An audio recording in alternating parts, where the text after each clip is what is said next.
श्रीराम जय जय राम. साधनाची जोपासना. साधनात अत्यंत सावधगिरी पाहिजे. शेताची मशागत झाली, बी उत्तम पेरले, पाऊस चांगला पडला आणि रोपही जोमाने वर आले तरी काम झाले असे नाही. कारण जसजशी एक एक पायरी पुढे जाईल तशी जास्त काळजी घेण्याची गरज असते.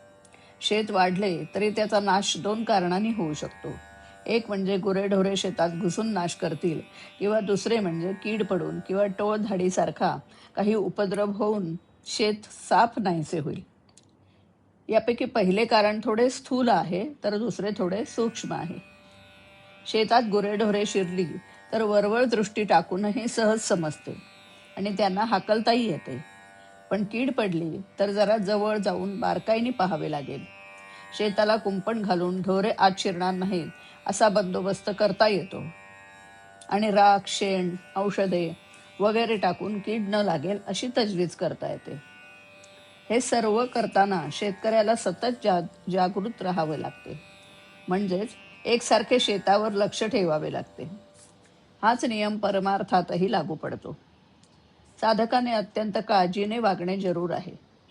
शेताचे रक्षण व्हावे म्हणून जसे कुंपण, तसा संसार हा परमार्थाला कुंपण म्हणून असावा. कुंपणाला जर खतपाणी मिळाले तर कुंपणच शेत खाऊन टाकते. तसे न होईल इतक्या बेताने संसाराला खतपाणी घालावे.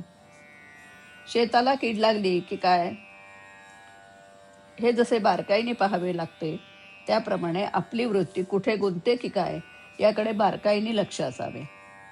अशा सावधगिरीने वागले तर पीक हातात येईपर्यंत काम झालं. पण पीक हातात आलं, आता काय काळजीचं कारण असं म्हणून भागणार नाही.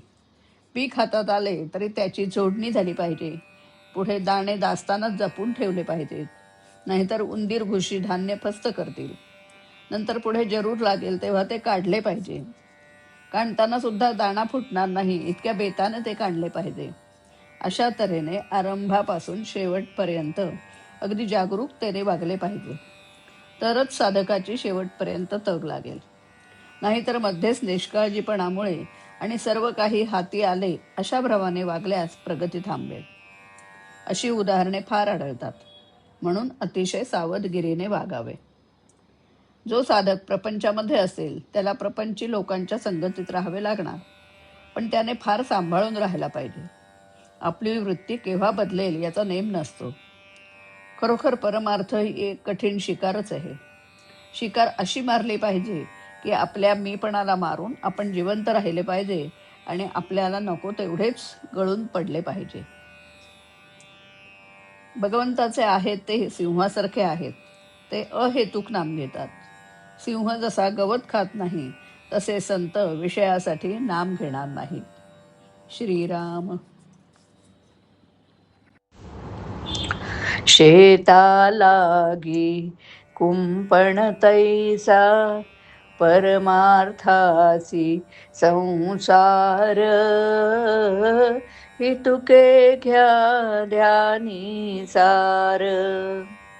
शेतालागी कुंपण तैसा परमार्थासी संसार. हितुके घ्या ध्यानी सार. जागृत असणे निशिदिनी रहावेच अनुसंधानी. जागृत असणे निशिदिनी रहावेच अनुसंधानी. असे न होवो असावधक्षणी कुंपण शेता खाणार. हितुके घ्या ध्यानी सार. भ्रमे वागता खुंटे प्रगती यत्नांची होते माती. भ्रमे वागता खुंटे प्रगती यत्नांची होते माती. नाम जपावे प्राणपणाने ते परतीरा नेणार. इतुके घ्या ध्यानी सार. संग कुणाचा ने मनसे स्वतः सजपणे सूत्र असे.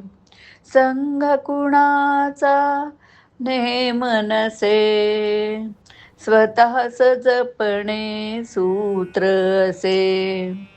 मी पण मारुनी स्वये उरावे असली अवघड शिकार. इतुके घ्या ध्यानी सार.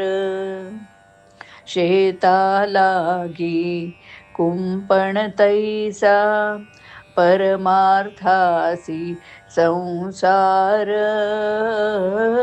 इतुके घ्या ध्यानी सार.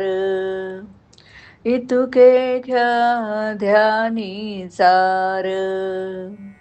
इतुके घ्या ध्यानी सार. श्रीराम